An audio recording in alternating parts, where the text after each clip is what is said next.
रिश्तों की ये पहेलियां अक्सर उलझा देती हैं। चलिए आज इन्हें क्रैक करने का तरीका सीखते हैं। सुनने में ये एक पहेली लगती है ना? पर इसका एक सीधा सा लॉजिकल जवाब है।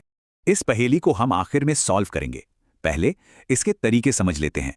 इन पहेलियों को सुलझाने की चाबी है विजुअल मैप, मतलब शब्दों को एक डायग्राम में बदलना। ये हैं हमारे बेसिक सिंबल्स। पुरुषों के लिए स्क्वायर, महिलाओं के लिए सर्कल और रिश्तों के लिए लाइनें। तो देखिए, ए और बी एक मैरिड कपल है और सी उनका बेटा है। बहुत सिंपल है। अब थोड़ी मुश्किल पहेली को फैमिली ट्री से समझते हैं। उलझे हुए टेक्स्ट को एक एक करके सुलझाएंगे। स्टेप 1, सबसे पक्की जानकारी निकालिए। जैसे ए बी का पिता है, इसे मैप पर बना लेते हैं। स्टेप 2, अब उस इंसान को ढूंढिए जो अलग अलग हिस्सों को जोड़ता हो। यही हमारा कनेक्टर है।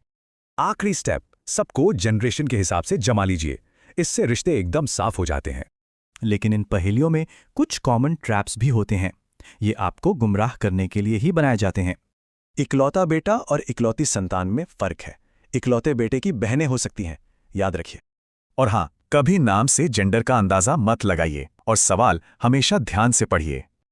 अब इसी लॉजिक को कोडेड पजल्स पर लगाते हैं। यहाँ सिंबल्स बदल जाते हैं पर लॉजिक वही रहता है। देखिए, यहाँ हर सिंबल का एक खास मतलब है। चलिए एक एक्सप्रेशन को डिकोड करते हैं। ये थोड़ा कॉम्प्लिकेटेड लग रहा है ना? पर एक शॉर्टकट है जिससे गलत ऑप्शन तुरंत हटा सकते हैं। एक छोटी सी ट्रिक से पूरा फैमिली ट्री बनाए बिना ही जवाब मिल सकता है। देखिए, एफ का जेंडर हमें नहीं पता, तो कोई भी ऐसा जवाब जिसमें मेल या फीमेल बताया गया हो वो गलत है। चलिए अब वापस अपनी पहली पहेली पर चलते हैं। देखते हैं इसे कैसे सॉल्व करना है। पहले मेरे दादा का इकलौता बेटा को समझिए, मतलब मेरे पिता। तो उसके भाई का पिता मेरे पिता हैं। और अगर उसका पिता मेरे पिता हैं तो इसका मतलब वो मेरा भाई हुआ और वो महिला उसकी बहन है।